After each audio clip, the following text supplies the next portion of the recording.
আসবে না সুন্দরী, ছটফট করলে তুমিও হাঁপিয়ে পড়বে, আমারও দেখছো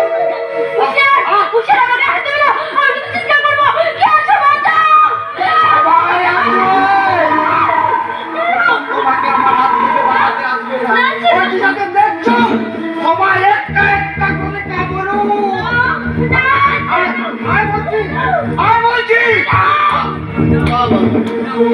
চমৎকার চমৎকার, বীর পুরুষের কি চমৎকার নমুনা বলো তো। কে তুমি চাঁদু? বলছে তোমার কথা একজন কাপুরুষ, কাপুরুষ কো, তোমার কথা একজন কাপুরুষ। তা ভাইয়া তোমাকে তো দেখে মনে হচ্ছে আমার থেকেও ভীষণ বড় কাপুরুষ। এই তো ভালো চাঁদু ফোন এখান থেকে। কি এতক্ষণ ধরে তুমি করছিলে আমি ঘুরবো?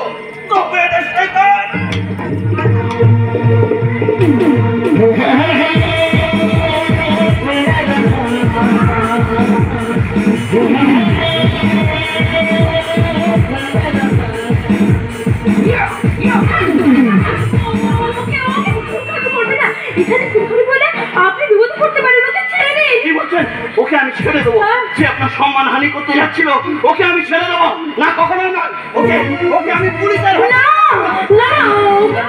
দরকার নেই, ওকে নিয়ে পুলিশে জানানি করলে তো আমারও বদনাম হবে, তাই বলছিলাম কি।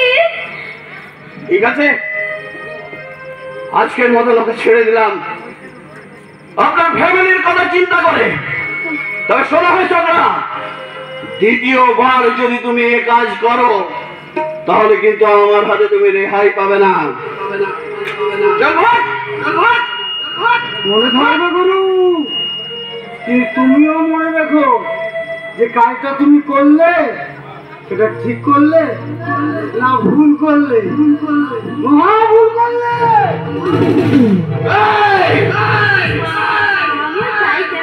বাড়ি ফিরতে দেরি হলে আমার মা বাবার অনেক টেনশন হবে, আমি বাড়ির একমাত্র কন্যা কিনা। ঠিক আছে, বাই টাটা। আপনার নামটা? আমার নাম ঝু।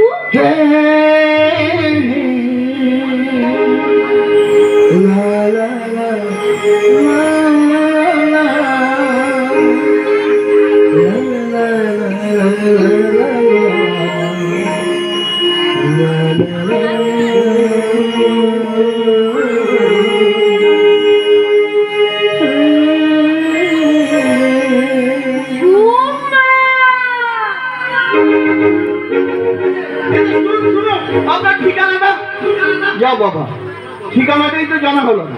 আজকালকার মেয়েদের কাণ্ডজ্ঞান দেখুন, সামান্য কৃতজ্ঞতা বোধটুকু নেই। এতক্ষণ একটা গুন্ডার সাথে নিজের প্রাণ বিপন্ন করে লড়াই করলাম, যাবার সময় সামান্য কৃতজ্ঞতাও জ্বালিয়ে গেল না। যাকে আমি এটা জেনেই খুশি যে আমি আমার কর্তব্য পালন করতে পেরেছি।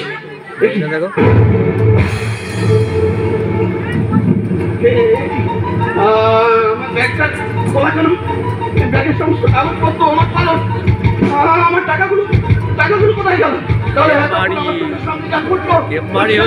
নাটক করে আমার সমস্ত টাকা গ্রেফতারি হয়ে গেল গো।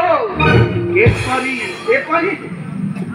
বাবু, এটা যে মারামারির যুগ, তাই যে যাকে যেমন ভাবে পারছে মারছে আর নিজের পকেট ধরে নিচ্ছে। কিন্তু কিন্তু কে আপনি?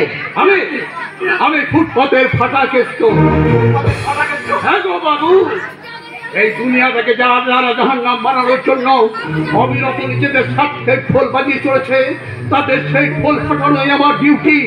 যারা অন্যায়, অত্যাচার, অবিচার আর ব্যভিচারকে হাতিয়ার করে এই সমাজের বুকে ছড়িয়ে দিচ্ছে কালো সন্ত্রাস, তাদের অন্ধকার থেকে টেনে এনে তাদের মিথ্যের মুখোশগুলোকে টেনে ছিঁড়ে ফেলা আমার স্বপ্ন। তার মিথ্যার আশ্রয় নিয়ে ওই ছেলে মেয়ে দুটো আমার সমস্ত টাকা লুট করে নিয়ে গেল। এটা নিশ্চয়ই আপনি দেখেছেন।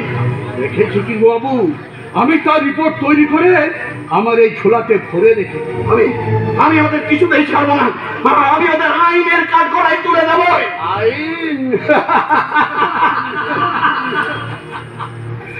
আইন বলে আমাদের দেশে কিছু নেই গো বাবু, কারণ আইনের মাথার উপর যারা বসে আছে তারাই তো অন্যায় লিপ্ত।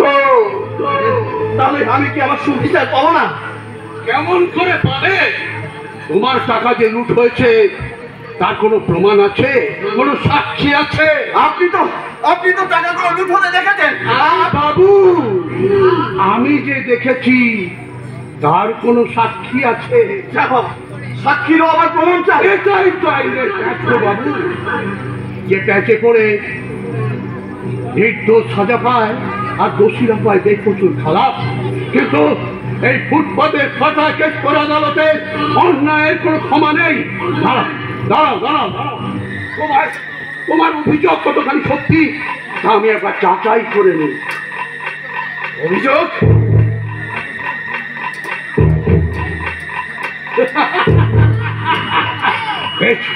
পেয়েছি। ভালো রোগ তোমার মনে বাসা বেঁধে আছে। ভালো রোগ? কারো ভালো করার রোগ, সেই জন্যই তো তুমি আজ ফেসে গেছো। বুঝেছি বুঝেছি, এবার বুঝেছি আপনি একটা বদ্ধ পাগল। বাবু মশাই, তুমি ঠিক বলেছ, আমি একটা বদ্ধ পাগল। আমি সত্য সন্ধানের নেশায় পাগল, আমি অত্যাচার অনিচার ব্যবিচার ধ্বংসের পাগল, আমি সমাজ থেকে নতুন করে সংস্কারের নেশায় পাগল। তাহলে আপনার মতো পাগলামি শোনার মতো সময় আর ইচ্ছা দুটোই আমার নেই। এখন ওই ছেলে মেয়ে দুটো বেশি দূরে এগোতে পারেনি। যেমন করে হোক ওদেরকে আমাকে ধরতেই হবে, আর ওদেরকে আমি ধরে আইনের কাঠ গলায় আমি তুলে দেবই দেব। খুঁজতে খুঁজতে একদিন তুমি নিজেই হারিয়ে যাবে যুবক, কিন্তু ওদের তুমি কোনোদিন খুঁজে পাবে না। কেমন করে পাবে? ওরা যে বহুরূপী, ওরা ঘন ঘন নিজেদের রং বদল করে নিজেদের আড়াল করে রাখে, কিন্তু এই ফুটপাতে ফাটা কেষ্ট নজর এড়ানো অত সহজ কথা নয়। নরকের অন্ধকারে লুকিয়ে থাকলেও ওদের আমি ঠিক খুঁজে বার করবো। খুঁজে তোমাকে বের করতেই হবে। অন্যায়কে দুপায়ে বলে এই পরিস্থিতির বুকে প্রকাশ করতে হবে নতুন দিনের নতুন সূর্যকে। যারা মানুষের ধন সম্পত্তি সম্মান লুট করছে, জীবন যৌবন লুট করে এই সমাজের বুকে ছড়িয়ে দিচ্ছে কালো সন্ত্রাস, তাদের বিরুদ্ধে প্রতিবাদ করে বলবো চলে যেতে হবে আমাদের। চলে যাব, তবু যতক্ষণ দেহে আছে প্রাণ, প্রাণ পরে পৃথিবীর সর্বজঞ্জাল এই বিশ্বকে এই শিশুর বাস যোগ্য করে যাব আমি নবজাতকের কাছে। এই মোর